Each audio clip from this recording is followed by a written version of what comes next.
Welcome back. This is still Daybreak Africa, Chief of CJSN Ondo City. I am Ezekiel OGAR. This one will be discussing business news discuss as we're considering the challenges and possible growth of Nigerian business. Now, for a while, we have issue with the NAIRA redesign, which tend to affect small and medium scale business enterprise, and then the issue of subsidy removal also somehow is tending to actually affect business already, even without the removal already. Now, this morning we have person of ABIODUN, FASHOLA Public Affairs Analyst, to discuss the issue of business in Nigeria, and particularly its challenges. Welcome on Daybreak Africa, ABIODUN. Yeah, thank you for having me. FASHOLA, good morning. How are you doing today? Let's go. It's been a while. I just want to know how is work and everything. Well, Everything is is fine. fine. Work is fine. I'm very sure you are doing well too. Let's go. Thank you. Now, I guess we won't have to really take long on this. Plus, you're in Nigeria, you know how it has been going so far from the beginning of the year and thus far. But before we go into the subsidy and others, let's talk about price inflation. Now, here the World Bank says inflation in food prices remains high globally. It made a declaration in its latest food security update report issued recently. Information from the latest month between December last year and March this year, for which food price inflation data are available, shows high inflation in almost all low and middle income countries. I mean, Nigeria included. Inflation levels are greater than 5% in 70.6% of low-income countries and in 90.9% of lower middle-income countries. It quoted that the Food and Agriculture Organization are stating that the benchmark index of international food commodity prices declined for the 12th consecutive month in March this year. Considering food and price inflation in Nigeria. Maybe we should start from there. I guess it's one of the topics the common man can actually relate when it comes to food and price inflation. All right. So what's your take on price inflation currently? Now this food, now you see that is a basic amenity. So you cannot do without it. At least as human beings, we have to take something before we can survive. And also to do our daily activities, we need what? Food. You can say that this, as at last year now, you see that the inflation rate is going up, especially in terms of food items. Now people are already complaining that food, once you go to market now, if you take 10,000 to market before, you see that your sack to be full, but now 10,000 are going to save, your bag won't be full because of what? Due to the increase in price of these products. So daily, the price increases. So the price of last month or last week is going to be different from this week. So a lot of factors causes those inflation. Looking at in terms of supply also. Supply factor can cause it. So when there's limited in supply, when we have too much demand and the supply is not much, they can use that influence to increase the price. And looking at the security also, insecurity is challenge also. Can we really dwell on that insecurity challenge? I mean, usually we tend to see terrorism, but considering the present situation, is insecurity the major factor affecting price inflation currently? Yes, it's part of it. Yes, because it's one of the factors. It's a risk. All those farmers, they have to endanger their lives for them to farms. Even some that are even farms, they will all these herdsmen and they will destroy the farms. And even they will collect ransom for them to harvest. So a lot of these factors contribute to what? Increase the price of goods. But for them now, after they have planted now, and somebody is asking for ransom, they will add the cost, because it's the cost of production will determine the price of that particular product. So once the cost of production is increasing, so they will pass the burden to the consumers by increasing what in the form of increase of price. So it's part of those factors that affect what? Inflation. And now our inflation is in 2 digits. You can say that this recent inflation rate is 22%, and normally it's supposed to be what, like 1%, below 10. But now it's 22. That means it's double. So that's why we are seeing it. So people are seeing the impact of it, especially food area. That's why they are commenting now that globally now people are experiencing what? Inflation. It's not only in Nigeria or outside Nigeria because they are experiencing what? Inflation. That will bring me to the question that is on mind. Of course, all these variables that you've talked about, they are factors that affect inflation and a lot of them. But I think I want to bring it down to a thing that I'm very sure you can relate with as in Nigeria. Okay, we are here to decide yet if the subsidy is going to be removed. But right now, I'm very sure most people in the market are so much taking it into consideration already. Some people are even putting some prices on the commodity, despite that it has not been passed yet. It has not taken action. Now, this is the situation that we have. Right now, we have a lot of problem when it comes to getting commodities. What do you think they should be done? Don't you consider price control? And if price control should come in, do you think it can work effectively in Nigeria? And if it should be able to work, what are the measures that the government needs to put in place to make price control work? Now, price control is one of the factors that it will reduce what inflation. Now, government should like, it should be what the atmosphere should be like friendly for business, and also the atmosphere should be secured. At least all those farmers now, they will be secure once they are going to their farms. That security. What mechanism exactly brings about that atmosphere security? What mechanism exactly should be put in place? When an atmosphere is friendly, people can easily do their business without any fear. But when the environment is not friendly now, it will affect the people, especially in terms of their life, because it's a risk for them to place their life as risk. So once the environment is there's an enabling environment, like factors are put in place, like subsidy of farm input. That's environment, business. There's an enabling environment for them to survive in that market. There's no much competitors outside that can bring their price low. You know those farmers, and once they plan their things now and they are importing it, as when they are selling their own 10 naira now, and the one that is being imported is sold for 5 naira, it will affect their market. So there must be an enable environment so that all these farmers can make their own profit, reasonable profit. With that, the price will come down. So once the government puts security in place, enable environment in place, then they can set in price control. So once they set in price control, and there will be a lot of a kind of subsidy, the government should like release farms, like acres of land to farmers. They should empower them. So once there are a lot of production in place now, the price will come down. But once production is not in place in large quantity, it will affect, the price will go up. Once there is large quantity of production, you see that the price will come down, because this one will be this one I can say all this that you have said. Of course, I'm very sure. I don't want to believe that there are people in the government parastatals, especially in the agricultural sector, that doesn't have this knowledge of how to minimize cost of production, maximize profit, and also make the general public be very good when it comes to acquiring their food items. Now, for the past years, we've seen, even before the issue of insecurity, we've been having issues with inflations, we've been having issues how to get what we can locally produce here. Now, we have issues of even getting wholesome crops, that is raw crops, for us to be able to put into the soil for it to germinate. It's a problem in Nigeria. Do you think Nigeria, we are really putting all our strength, all our arsenals towards just the petroleum industry alone and neglecting the agricultural sector? And if it's that way, what do you think the government should do? Because if anybody is asked now that where's the money, they will tell you the agriculture. They don't even really mention agriculture. Even they mention it, they are not really putting money into it. And right now, the inflation is telling on commodities. What do you think should be done?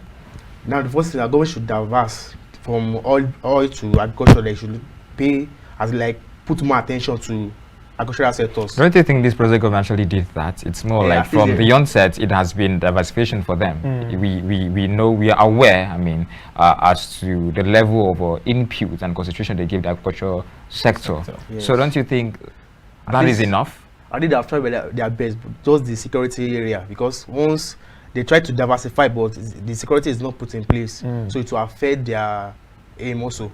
And also, one of those things that cause inflation is interest rates. So interest rate, you can see that this year now, the central bank now released, like increased the monetary interest rate like 3 times. Now it's around 6.5. So that one too lead to what? Inflation. But outside the country now, their inflation is still, they can still cope with it, because they are having, the money that they used to survive can still help them to cope with it. But average Nigeria now, they are no, even minimum wage now cannot make people to survive. But outside the country now, you can see that their wages go along with their cost of living.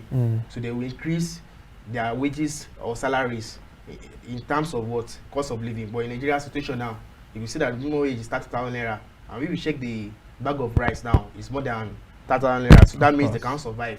So once the cost of living is put in place with the salary implementation also, people they won't feel the impact of the inflation.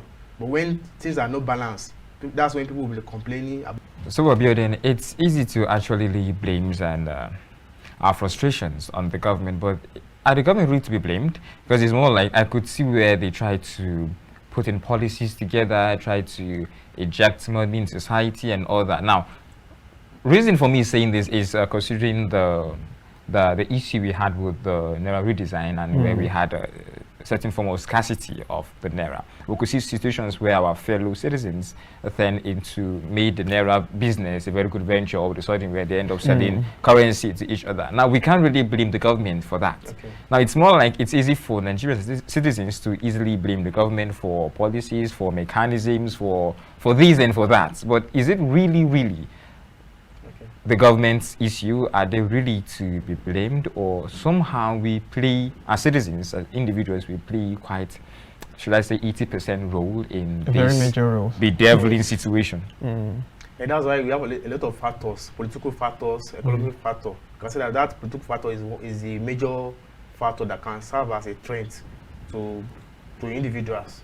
So when the policies are put in place now, there's security, there's enough, then that one have already been solved.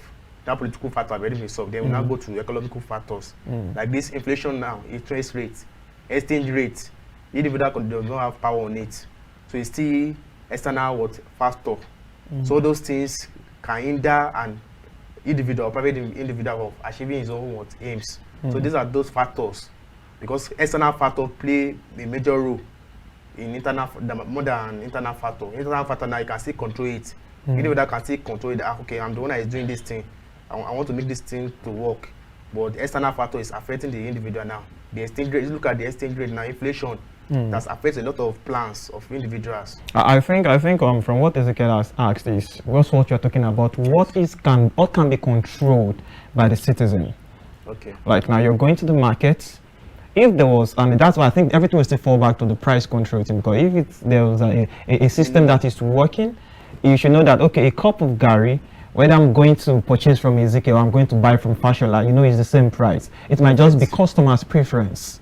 That, okay, yes, I want to buy from Ezekiel because it's my major customer, not because he's selling awesome. Because I try to understand this fact that you go to someone that is selling rice on the market, and you will tell them, I want to buy this rice. They will tell you this one is of more quality than this one. So if something is substandard in quality, what is it doing on the market?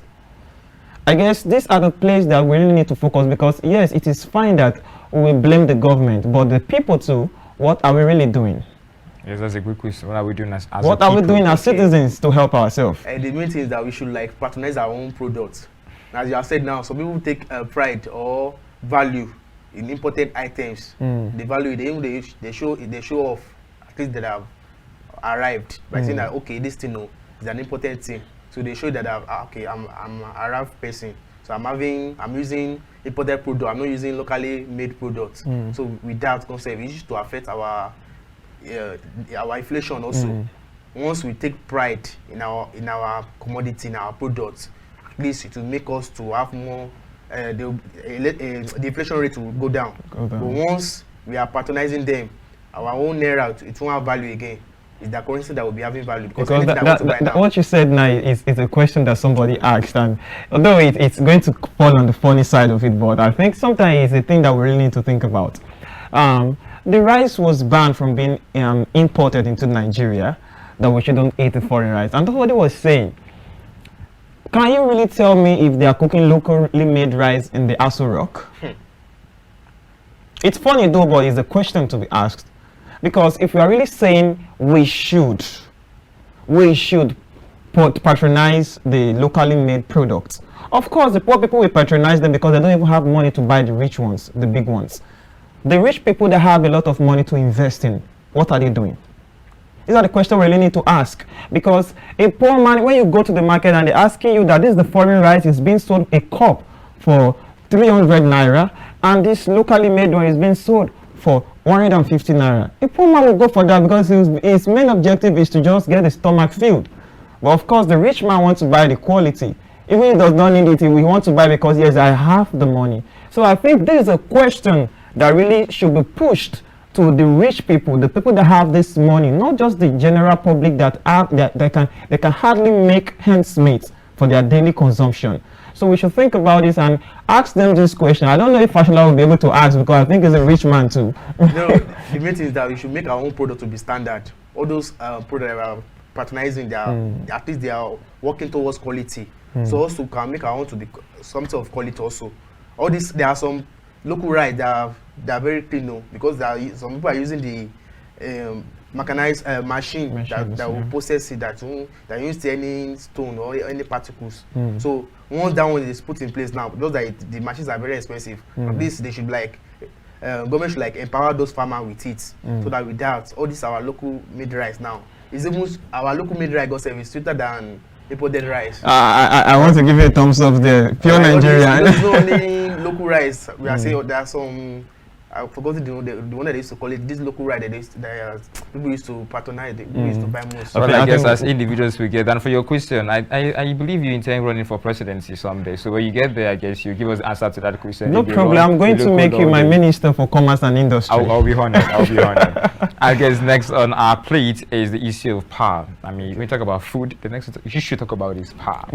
Now, the federal government cuts power firms from national grid. The federal government recently declared that it had commenced the disconnection of some power firms from the national grid as a result of their non-adherence to the electricity market rules. Although it did not name the affected power plants, the government explained that the Nigerian electricity supply industry was governed by rules which were absolutely necessary for the viability and sustainability of the sector.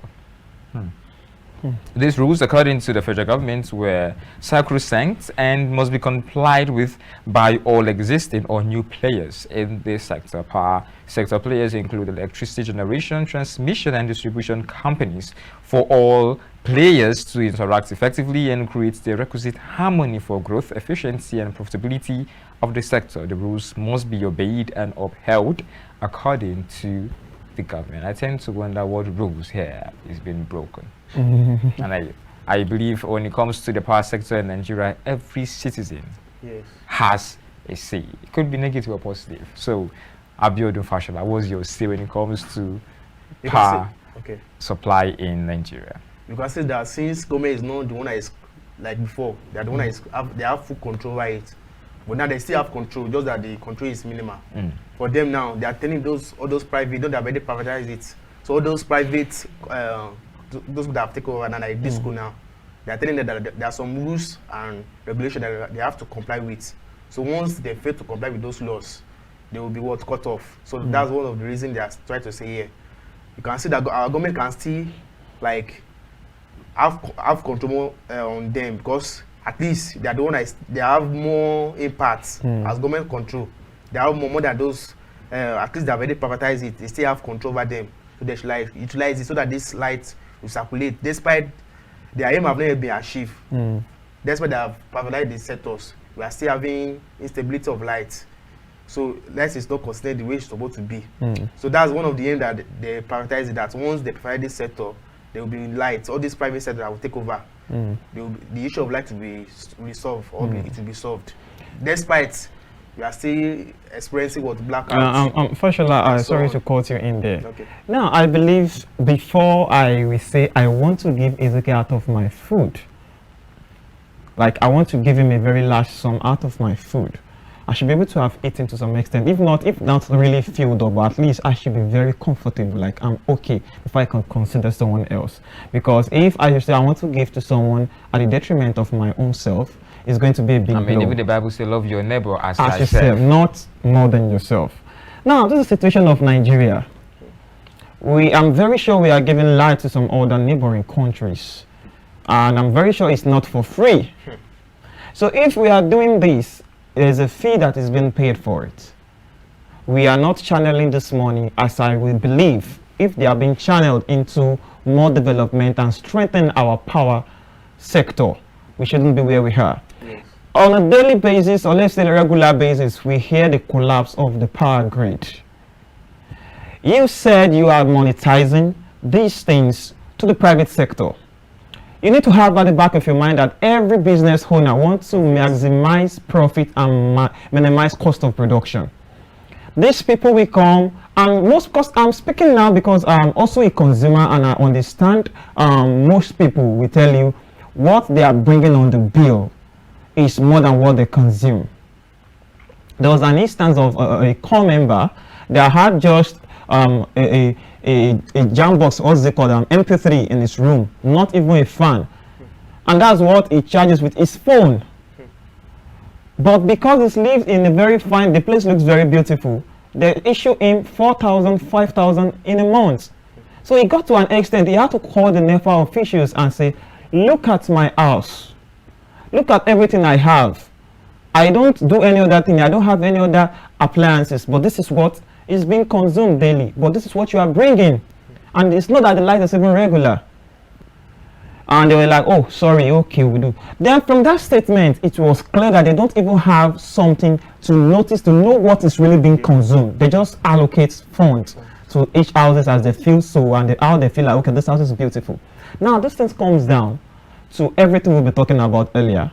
How the monetizing has been, how the monitoring is supposed to be. The power grid has been falling. We have issues there regularly on a regular basis. We have epileptic power supply in the country. This will hinder a lot of investors to come in because they cannot be powering their investment with diesel, with money, and not generating enough income. As the situation is right now, Fashola, you are a business person. What do you think has hit Nigeria? Is it misplaced priority, or is a deliberate thing that they don't want to pay attention to it? Consider with these factors now, a lot of investments that's going to come to Nigeria now, a lot of foreign investments, I don't want to come, because once an industry wants to come to a country, the first thing they will look at is the electricity, is the light. But that light is very important for you to set, and for you to be in a place or want to establish a business before we consider light. Now, government is missing the priority of light, because that light is very important. Any nation now, they invest so much in what? In the electricity. By this, government will have gone far. Because all this light issue now, we should have resolved it ever since. But government is not paying attention to it. Government should try to pay attention. It's government that will have to dominate majority of this stake of this electricity. Once they have full control over it, at least business, they will have more returns, because people want to invest in it. Even those who are spending much on generator, diesel, or fuel, to reduce, and by that, a lot of people will be empowered. A lot of employment will be got. People have access to employment with this light, because with light, you can use it for other productive things. So government should try and work on it so that we have more stable electricity in Nigeria. Now, talking about the privatization, do you feel outside the misplaced priority that we've spoken about, do you feel like the privatization is more of government running away from their responsibility and more focused on making, because of course, if you are privatizing it to you, you are buying a stake, of course, you are going to be remitting a certain amount back to the government. Yes. If possible, you are buying some stake from the electricity grid and everything. Now, do you think the privatization is a good one for Nigeria? Because we're supposed to see improvement, but it's not working. So what do you feel it should be done? Monitoring is not there. At least there should be monitoring and evaluation. The main thing for privatizing is to what? See the efficiency. But once the efficiency is not being seen now, the government should come in and check it, checkmate some things that are causing it, and with that, they will evaluate them. So that will be the next development for us to achieve more success, growth in this electricity situation. There should be a kind of evaluation and monitoring. With that, there will be a kind of growth. We won't be having issue of blackouts, no lights. That issue will be solved. So government should come in now to resolve it. With that, at least the development comes in. I know this in your words, you have always been emphasizing on the government. I was about to say that. The government. Because government have power more than private individuals. All right. Still on this note, I would want to just deviate a little. Let's consider the issue of subsidy removal. Now, we are aware the incoming administration had made it open that the intend removing subsidy. Now, I don't know if it is or if it was the plan. I know having the current administration already removing it for them already. I don't know how soon the incoming intended doing it. Maybe say after a year or two, but I guess someone has decided to do it just in time for them. What's your take on subsidy removal at this point? You see that at least this present administration now, they're already planning by at least middle of this year now, by June, they will remove subsidy. And on that scenario now, on that new government is coming in, that will be the first assignment for this new administration that will take over. Because it's going to look at it that once the former administration already planned that they should remove the subsidy, it's going to reconsider it because looking at the impact now, to affect reconsider. I don't think there will be a form of reconsideration because his intention, I mean, the incoming had already made it plain that even during his manifesto for campaign and the rest, removing subsidy. So, do you think there will be any form of consideration now, at this point? Now, you know, federal government now recently said that they've started paying 40% to like cope with the increments. Yes, to cope with this subsidy removal that is coming on in very soon. So the impact will be there because that increase cannot meet up with their needs. They will still see the burdens of it. So government, the impact is going to be a lot. It's going to affect a lot of citizens. But due to, in terms of inflation also, I think that is 22 now. At least maybe it's going to it will reach like 30 or 25% with this because a lot of people will be experiencing what increase in prices of what goods and services. So government should try to like find solution to it. Like we should make our own refinery to be at least to be in a good order. It should be in a good shape. That is the question. Okay. It's proposed for June. Yes. Our refineries obviously are not in order. They're not in order. So what mechanisms do you think are in place? Because we cannot say government should, because as it stands, I don't think. And also bringing to light the $800 million that is going to be collected and allocated. It's more like a different case entirely. But it's all about subsidy issue, right? It surrounds it. So now we talked about putting our refineries in order. With what Ezekiel said, time frame does not permit. It's not visible at So all.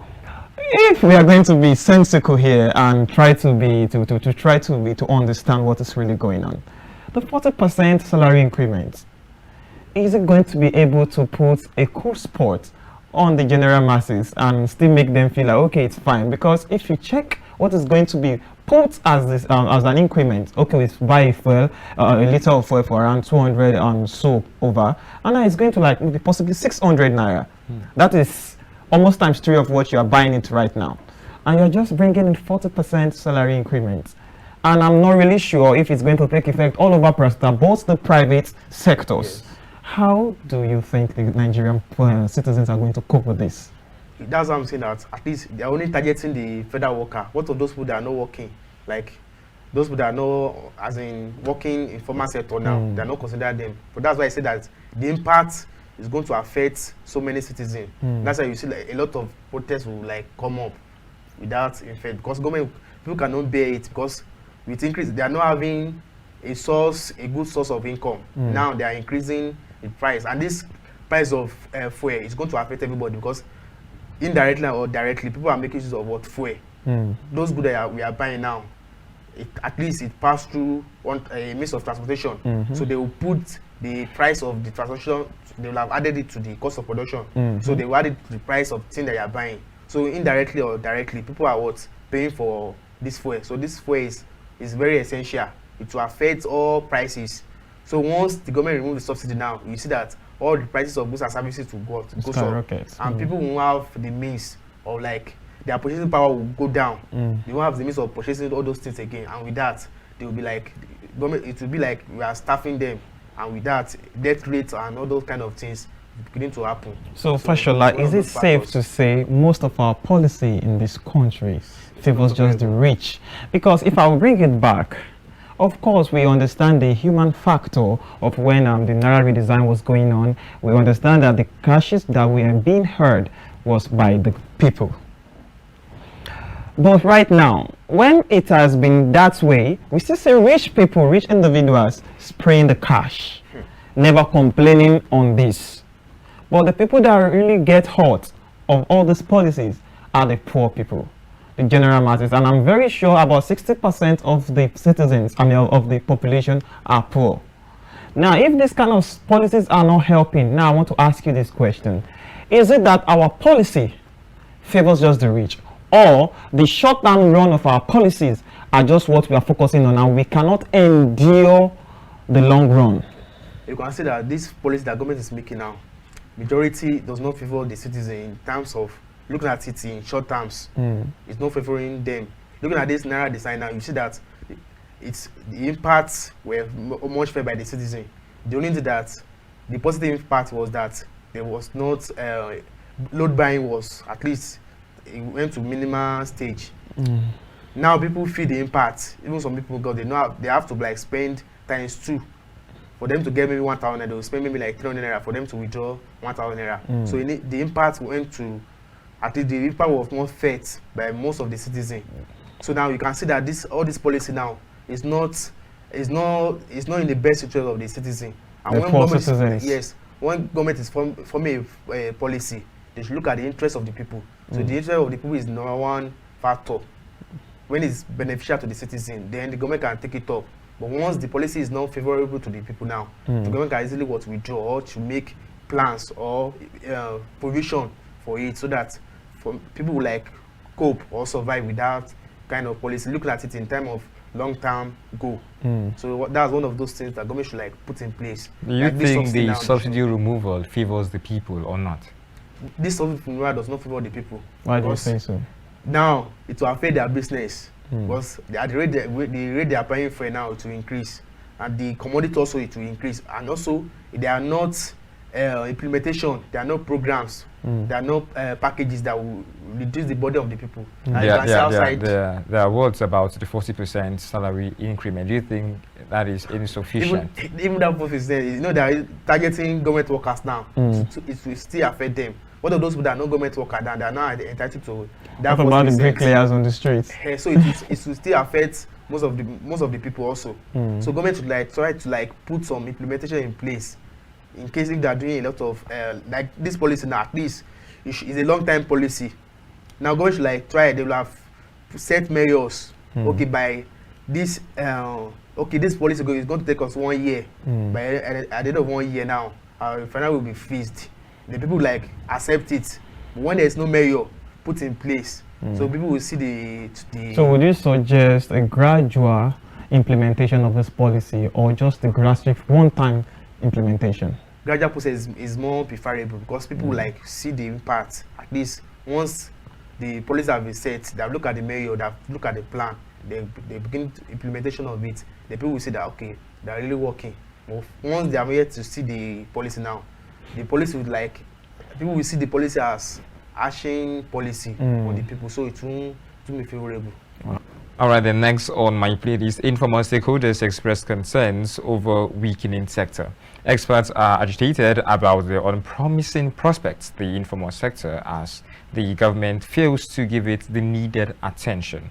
The president of Association of Senior Civil Servants of Nigeria, Tomio Kohn, told newsmen that the incoming government should focus on the informal economy as it constitutes a larger portion of the population. He said to gain the support of the sector, the government should prioritize the development of necessary infrastructure to facilitate the growth and success of informal businesses. What's your take on this? You can see that the informal sector dominates formal sector, because there are the most people in that, at least informal sectors, there are the most people that add towards economic growth. They are the one that contribute most. So by that, government should like have a plan for them, because they are the one that is increasing the gross domestic product. Government should like consider them like approve their hard working, since they are the one that is adding more to our economic growth. They should not be neglected. At least they should be given a kind of consideration that okay, they are the one that is adding. Government should set policy, put in place policy that will favor them, that will be favorable to them, that will to encourage them. So they should not neglect their sectors, because they are the one that dominate more than the formal sectors. So government should like try to like promote them bring out policy that will increase their plan also, that will be favorable to them. Now that brings me to my question quickly. I believe what is really giving you joy, that is making you happy, should be nurtured, should be taken care of, you should love it. Now, if on record we have it that this sector gives more income to the country, provides more gross domestic profits to the country, and makes the economy go well, what on earth do you think is the problem that they have been neglected and not been really taken care of over the years? Okay, you can see number one is the light that I've talked about. At least it's part of the factor. Infrastructure also. They should have access to good road, at least motorable, where they can bring out their goods, maybe from farms or their villages, so that at least once the road is motorable, it's part of the infrastructure. When there is good light, social amenities like subsidy of their inputs. So once they get it at lower cost, for maybe their equipment is from, they're getting it from outside, their inputs, fertilizer, they're getting from outside, all those things should be like subsidized at lower cost. So with that, at least all those factors, once infrastructure facilities is put in place, then it will encourage them to you speak about subsidize. If government are just going to be subsidizing everything for every individual, every citizen, do you think we'll be able to do what is right in the country? Are we not supposed to just focus more on making the economy favorable instead of just subsidizing everything that is coming in? Then, if government subsidize those products now, those inputs, at least it's benefiting a large people, so they won't increase the price. At least government have already played their own role there. So once they are able to get the goods at the product at cheaper price by government paying the differences. So with that, but if government is paying the differences, I'm very sure they are taking from one place. This are kind of thing that possibly might still accumulate debts for the government. No, okay. Because if you are subsidizing, of course you are taking money to cover up some places, right? I believe that is it. Yes, so if you are taking the money from one place, on what account are you writing if you are not going to be acquiring debts? I'm talking about their input, not the input is the major thing. Like the seed now. Government is like subsidizing the seed. Maybe they are to get it on naira now. Government is paying 50 naira. Now they are getting like 50 naira. They will still buy it. But government can still influence those suppliers also outside. To bring down their price. To bring down the price. With that, at least they won't have too much cost. Once the price is being formed, once they have looked at their cost of production now, the price won't be much. Because government have already intervened with it. So with that, it's a kind of encouragement they can get, those information they can get from government, industrial facility and subsidized inputs of raw materials also. It will go a long way. All right. Thank you very much, Fashola ABIODUN. Yeah, thank you for having me. Really enjoyed the business lecture. Of course, viewers, I'm very sure you've listened to our business guru in the house, and he has been doing a lot of talk over each of the topic that we brought before him. I must say this before we leave. Nigeria is our country. Whether they take out the subsidy or not, I'm very sure we will survive because we are strong people, we are lovely people, and God has always been for us. Yes, I said God has always been for us. Now we'll be handing over to our legal studio, which we believe they have more juicy package to give to you. From here, we'll be signing out. I remain Michael Obagiri. Have a wonderful day ahead. I remain Ezekiel. Okay.